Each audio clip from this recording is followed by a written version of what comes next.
This is Tall Tale TV, your podcast for sci-fi and fantasy short stories. Of Bandits and Bad Magic by Lesley Herron. Chapter 10, Viburnum. Oh my, you're so strong! Atlas felt a tingle quiver through his body as Giselle ran her fingers along the flexed muscles of his bicep. And so handsome! Atlas licked his lips, finding his mouth dry all of a sudden. Still, he flashed her a smile before scooping her up in his arms and lowered her down towards the bed, watching the dainty curls of her hair slide free from her face. Aye, that I am. Ba-bump, ba-bump, ba-bump, ba-bump.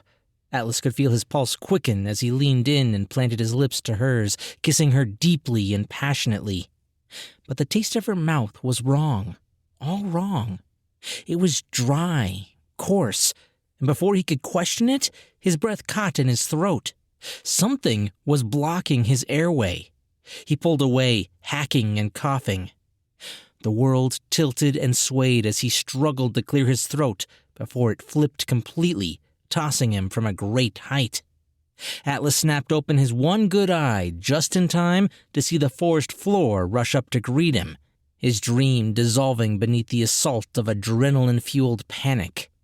He flopped hard on his stomach next to his four-legged companion, the air rushing to escape his lungs. He wheezed as he gulped in a breath, but instead sucked down another mouthful of bear fur. Hacking, gasping, and clawing at his tongue, Atlas managed to climb to his knees. After a considerable amount of effort, air began to return to him, soothing the burn in his chest. He glared up at Barry with watery eyes. Oh, when's the last time you had a bath? For the love of Theara, it tasted like week old fish and wet dog. Barry chuffed his amusement and bumped a haunch into Atlas, sending him sprawling onto all fours again. The Arcanist pushed himself to his feet once more and began dusting off his robes. He watched his friend make several gruff chuckles in his direction, and he shoved his hands on his hips. One of these days we're going to meet a lovely lady bear, and then you'll wish you had taken my advice. Barry's amber eyes dropped as he began mumbling and grunting, most noises too soft to be heard. Yeah, I can't blame you for that. Atlas clapped a hand on the bear's giant backside. Don't worry, bud. We'll get you back to normal one of these days.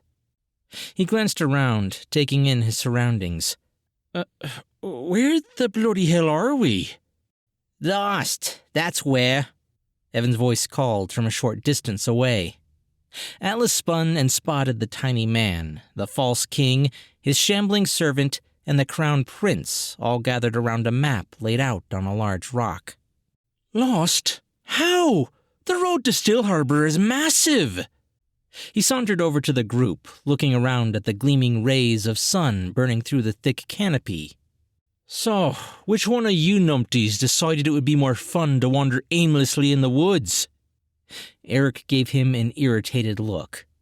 Listen, we tried to wake you up, and you threatened to turn all of us into tree sprites if we didn't leave you alone. He made a face as he returned his attention to the map laid out before them. But the road wasn't an option. Evan nodded. We got word of an ambush set by those guards back in town. Since the prince there was smart enough to bring a map, we just figured we could skirt around them to the trees and then meet back up with the path. Atlas looked down at the map sprawled across the rock. It appeared to be professionally inked, likely by a royal cartographer on thick, heavy parchment. He tilted his head, catching a glimpse of a gold leaf insignia in the corner. Definitely the mark of the throne. He glanced back up at Varen. And let me guess, now you can't find the road again. The mute prince nodded apologetically. Nothing lines up. Eric ran his hand through his hair, shifting his glasses down the bridge of his nose. See that lake there on the map? He pushed his finger against it. We're pretty sure we passed that about half an hour ago. But then we should have come across this weird rock formation by now. Or at least hit this river. He traced the snaking lines along the parchment, showing the path they thought they had been taking. Atlas rolled his eye and sighed. Well, you've all made one mistake. Evan leaned back. Oh yeah? And what's that? You've gone and assumed that this royal cartographer isn't a lazy, cowardly dullard. Have any of you ever seen a map maker? They spend their days looking at books and splattering ink on paper. Atlas straightened his back before knocking the map off the rock. They're not exactly the adventuring type. They chart the roads accurately enough, sure, because the roads are safe. But all these bits in between, he paused, opening his hands to gesture at their surroundings, are just filler.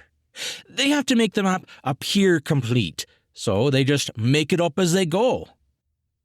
That can't be true. Eric plucked up the map, unfurling it to examine it closer. Atlas barked a laugh. Why not? Who would be daft enough to go and check? Eric shook his head. But then wouldn't all maps look completely different? Of course not. Why make up your own lies when you can just copy someone else's and blame them if someone gets lost? Besides, they only update these things when a new road or town is built. Varen picked up his slate and scrawled the word, sorry. Not your fault, man. Evan scratched at his chin as his mind began to turn. Okay, so the map's useless. What about one of them tracking spells, like last time?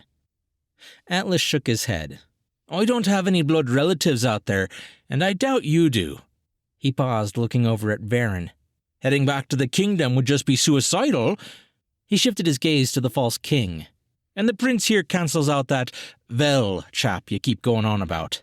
At least, any spell by me, that is. Evan scowled. So, what now? We can't exactly stop and ask for directions. Ask for directions? Atlas's face perked up. You know, that just might work. What do you mean? Atlas reached beneath his robes and pulled out a small water flask. We can ask the plants for directions. Eric flattened his gaze. What? Varen paused, packing away the supplies he had pulled from his rucksack to lean over and see what the Arcanist was up to. Atlas knelt down next to a small dandelion and poured a little water into his open palm. Dipping his finger into the liquid like a quill, he began brushing runes onto the leaves of the plant while whispering under his breath. A small flash of purple rippled up the green stem and across the leaves. They disappeared near the head of the plant as it began to slowly tilt up to face him. A seam split across the sepals of the flower, forming a mouth. Hello there, little friend. Atlas wiped his hand dry on his pants and sat back on his heels. Would you be so kind as to point us in the direction of Still Harbor? Despite his curiosity, Eric forced himself to focus on the useless map. He chanced a glance when he heard a high-pitched, barely audible squeak. The plant had begun to speak. Nope. He shook his head and returned to the map. It's all just ventriloquism and stage magic, he thought. There's no such thing as talking plants, right? Atlas leaned over, pushing his ear in the direction of the plant. Oh, I didn't catch any of that. Can you speak up? The plant, in sharp, frustrated tones, replayed its previous response in a slow manner, but they came out as nothing more than angry, drawn-out squeaks. Atlas scratched at his eye patch as he sat back. Any of you speak plant? I'm a bit rusty, and this little bugger is hard to hear. He looked over at the group. Varen picked up his slate and ran a hand across his previous message, wiping it clean. He scrawled a new message across the rock before holding it up. Make it bigger? Atlas chewed on the thought for a moment before nodding, mostly to himself. That's a tricky bit of magic, but that could work. He looked down at the dandelion, which was still gesticulating a lengthy speech, and shrugged. It was worth a try, right? He interlocked his fingers and stretched, cracking his knuckles. His friend began nudging him hard on the shoulder. Not now, Barry. I'm trying to remember how our teacher did it. Transmogrification was one of the higher forms of magic that the two of them had only witnessed in demonstrations by their professors, and a botched attempt without supervision had caused their expulsion and ended their studies. Still, he wasn't trying to change its shape, just make it larger. He reasoned that this should remove the majority of the complexity. The bear let out a long whine before he hurried over to the others, tucking himself in behind them. The memory clicked into place, and Atlas grinned to himself. He began chanting in low, warbling harmonics as he traced symbols in the air above the plant. This is so stupid. Eric rolled his eyes, pushing his glasses up his nose as he did. We can't be that lost. Although he had his reservations that magic was nothing more than parlor tricks, he found himself watching with a foreboding awe as the dark green runes were burned into the air. But the end of the spell never came. A weighted rope flew out of the brush, wrapped around the skinny mage, and then hauled him away in a single ferocious jerk. The half-finished runes fizzled, then faded. Evan sprang to his feet. "Atlas?" He pushed his thumbs against the knives at his sides, ready to unleash them on whatever unlucky sod had stumbled upon them. Barry charged forward, disappearing through the spot in the dense forest brush where Atlas had been taken. Come on, man. This isn't funny. Eric got to his feet, squinting through the filtering sunbeams of the canopy above. The outline of a form began to take shape in the sheltering shade of the trees to the other side, and then another stepped out from behind them. Soon, there were 10 bodies pushing their way out from the thicket in an angry rush. Hyena-shaped men led the charge, with several smaller lizard-like creatures in tow. They cackled and laughed as they threw nets, unleashed bolas and arrows, and corralled them like animals. Varen pressed his back up against a tree, feeling a familiar quiver in his knees as he looked upon the charging faces of the hungry creatures. Evan drew his knives and made to jump into the fray, but a large, massive, pale hand plucked him out of the air and reeled him back. "General will be pleased! Pleased!" Evan turned to see the familiar, grinning face of a small red imp on the shoulder of a massive, pale ogre. His sigh turned into a giant gasp for air as he saw the bottom of a heavy burlap bag rush up to meet him. Rasizi felt something twinge under her left eye as she spun around to see Akaz jumping from shoulder to shoulder of his behemoth friend. His long fingers were pointing at the bags being hauled into the camp by her soldiers as they broke through the thicket. "We found them! Found them!" Her doubts they would succeed faded as the bags opened to reveal the king, his brother, and the tiny dwarf. Behind the ogre, chittering at one another in a foreign tongue, was a small group of kobolds, each one holding a separate lead that tethered the undead in place. Rasizi licked her lips as she laid eyes on her prize. Her gaze flickered up to the tiny imp for but a moment. "You've done well, Akaz." One of the gnolls jabbed the prince in the side, causing him to flinch and cower in fear. "Extra body means extra food?" A long string of saliva swung from its open jowls. Rasizi turned to the hyena creature and planted a swift boot heel into its side, pushing it away from the prince. "No! None of these are for eating!" There was an outburst of laughter as the other gnolls pulled their companion to its feet. She locked eyes with all her camp, searching for signs of understanding, until she looked down at the tiny dwarf. "Except for you." A grin curled around her tusks. "My pet has been eager to crush you between his teeth." Evan hopped to his feet, his knives still in hand. "Come at me! I'll slice all your kneecaps off!" He spun around, swiping at the shin of the ogre behind him. Grunch stumbled back, colliding with several trolls and orcs. A cacophony of shouts and barks broke the silence like an explosion as they scrambled out of the ogre's path. Evan smiled to see a line of blood ooze free from the fresh wound in the creature's leg. He spun around, ready to lay into the next beast who stepped forward. He was, however, shoved into the ground by a heavy paw. A low growl rumbled in his ear as he felt the hot breath of the hellhound sitting atop him. Eric put his hands up. Not this again. He scanned around the clearing where he and the others had been taken. Another makeshift campsite had been erected with haphazard tents, a large bonfire, and several cooking racks. He could still see sunbeams breaking through the foliage above, meaning they hadn't gone far. His gaze shifted to the forest. Atlas and Barry were still out there, probably planning a rescue at that very moment. There was hope. Rasizi grabbed Eric by the collar and shoved him towards one of the warriors that flanked her. Put them with the other two. Eric didn't have a second to panic as the orc lifted him in the air with one hand and plucked Varen off the ground with the other. It was then that he realized what he had assumed was a large pile of gear near the center of camp was actually a bear being restrained by a comedic number of nets. Atlas had been hogtied and gagged nearby and was attempting to get their attention as several hungry gnolls drooled above him. Well, so much for that rescue plan. A thunderous crack echoed somewhere in the still forest behind them. It sounded like a large tree snapping in two.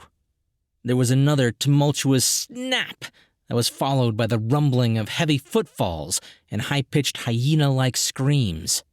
Rasizi turned towards the disturbance and ground her teeth. What now? A thick vine covered in sharp thorns shot out of the clearing and collided with the nearest gathering of orcs. It smashed them to the ground, scattering them about as another vine flew out from the darkness, wrapping itself around the thick trunk of a massive pine tree. A horrible, shrill shriek cried out from the dense forest as something large began to claw its way towards them. Entire trees shattered into splinters as a titanic creature hauled itself into the clearing. A colossal dandelion head rose 30 feet into the air. It peeled back its sepals, its petals now resembling a maw of yellow fangs, and let out an earth-rattling scream. Rasizi froze, unsure what to do in this situation. After all, how does one prepare to be attacked by a giant flower? Was it even dangerous?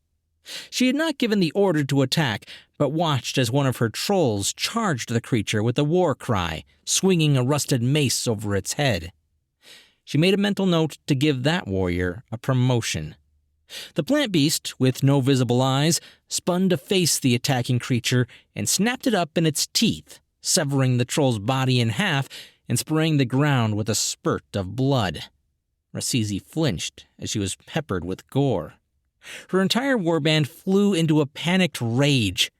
There was the clamoring of weapons and shouts. Some attacked, while others attempted to flee, but the creature's tentacle-like roots began flailing about. Many soldiers were merely swatted away like annoying flies, while others were pulled up into the air and dropped into the gnashing maw. A gnarled vine shot towards Rasizi, and, before she could act, was snagged by her leg and hauled off her feet. Drez, her beloved hellhound, let out a growl and leapt to her aid, leaving his chew toy behind. Evan sucked in a lungful of air, now free of the beast's weight, and staggered upright. He spotted Eric and Varen, still being held in place by an orc who appeared unaffected by the appearance of a giant plant monster. Plucking his knives out of the dirt, Evan glanced around, plotting his path before he charged. He vaulted off the head of a terror-stricken gnoll and landed on the back of the orc captor. As he impacted, he sank his knives deep into the dark flesh above its shoulder blade. The orc howled in pain and dropped the two men as it spun around. His eyes shot back and forth as he struggled to find his attacker. Eric scrabbled to his feet and stared on in horror as a tentacle-like vine shot out and grabbed the orc, hauling it up into the air before flinging it through the canopy. Evan vaulted off the orc's back as it was lifted and landed on the ground next to his friend. "Quit staring and start running!" Eric snapped out of it, and the two helped drag Varen to his feet. What about the others? He looked over his shoulder to see Bob was already walking towards them, dragging several kobolds along, despite their attempts to hold him back. Evan tossed a dagger to the doctor. You save Casanova, I'll get Barry. Rasisi clawed at the thick vine wrapped around her leg as it hauled her into the air. Her hellhound was knocked into the brush with a resounding yelp. There was another crack, and a group of gnolls were sent scattering, their tails tucked between their legs. Her troops were dwindling, and she had lost count of how many had already fed this hungry beast. That's when her gaze landed on one soldier who was having no trouble beating back the tendrils. Grunch, get me down from here! The ogre turned its slow gaze in her direction before reaching up and grabbing the vine that held her. With a fierce tug, it snapped like twine and sprayed the ground with a foul purple sap. Rasisi let out a string of curses as she plummeted from the air and collapsed into a fleeing gnoll. It let out a piteous whine and scrabbled out from beneath her. At the sound of a terrible scream, she turned to see the plant writhe and, to her horror, sprout several new flower heads from its tree-trunk-like body. They were smaller, but no less terrifying as they opened hungry maws. Atlas climbed to his feet, pulling the disgusting gag out of his mouth. He spat out the putrid taste as he rubbed his raw wrists. He turned to see Barry chiding him with grunts and growls as the others cut him free. I know! I am well aware that you told me not to cast that spell. But, in my defense, they did interrupt me. Eric severed the last of the ropes, tethering Barry to the ground. It doesn't matter whose fault it is. Let's just get out of here before we become plant food. The Arcanist lifted a finger to argue, to remind them that it was, in fact, their fault for getting lost in the woods.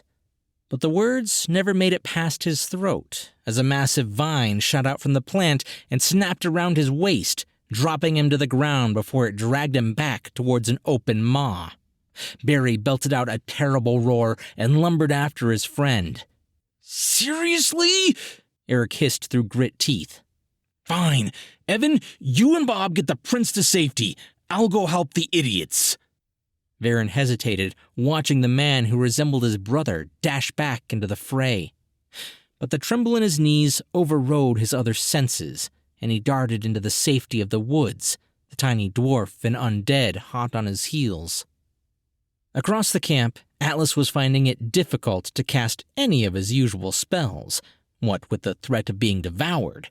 He managed a moment of clarity when the lumbering bear pounced on the vine, sinking its teeth into it.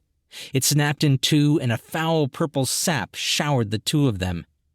The plant's death grip gave way, and Atlas squirmed towards the severed stump, casting Control Flame on the creature's mutilated appendage. It was a short-lived victory. Flames were licking up the vine towards the center of the creature, forcing it into a mindless frenzy.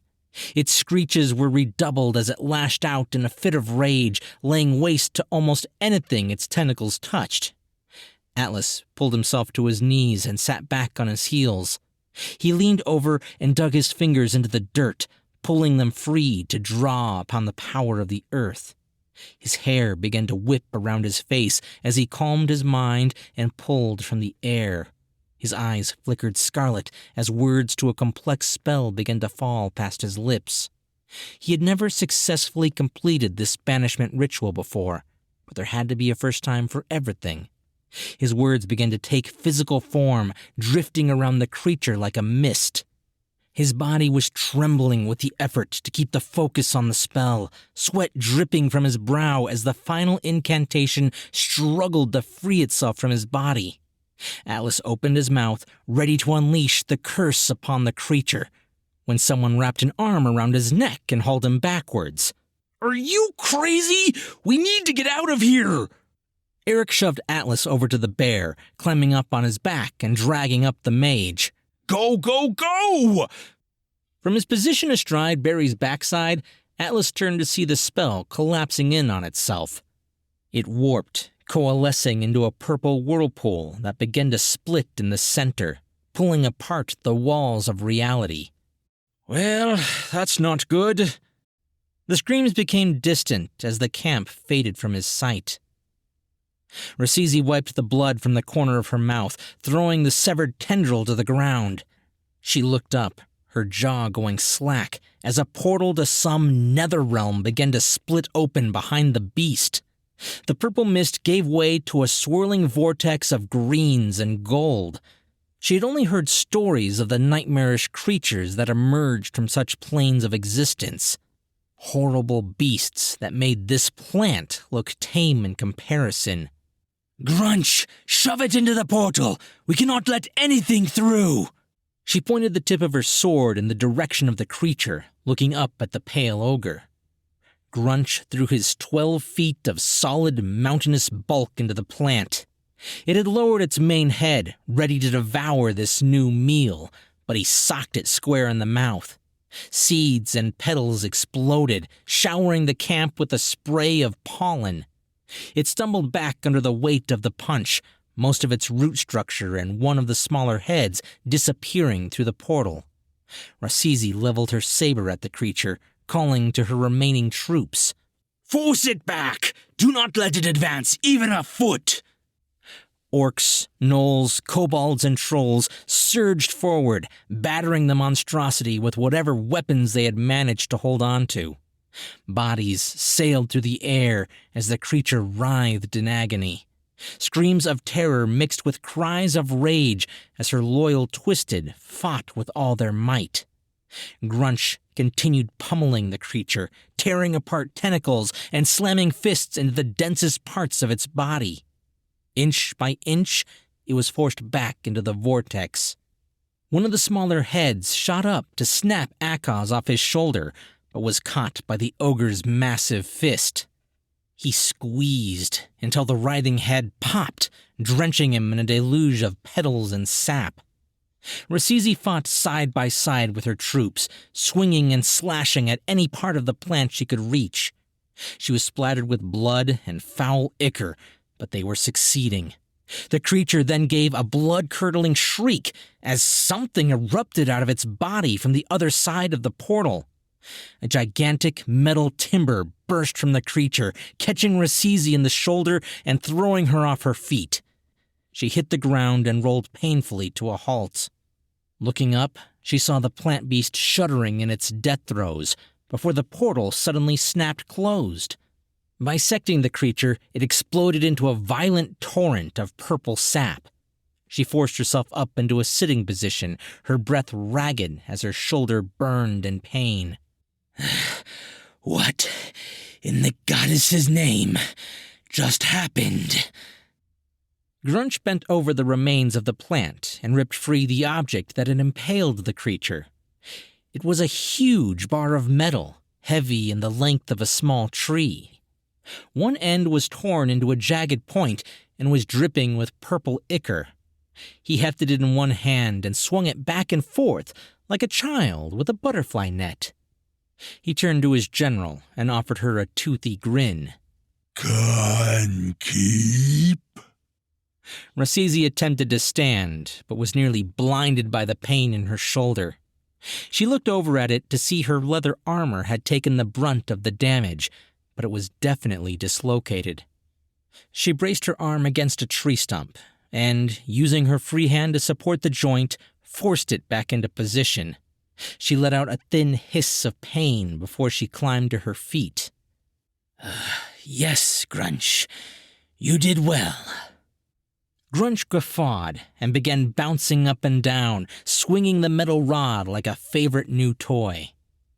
Rasizi scanned the wreckage, taking in how few of her troops remained. Her eyes flickered over to the cut nets, and she felt a growl escape her lips. The king and his group of misfits were long gone, including the mage.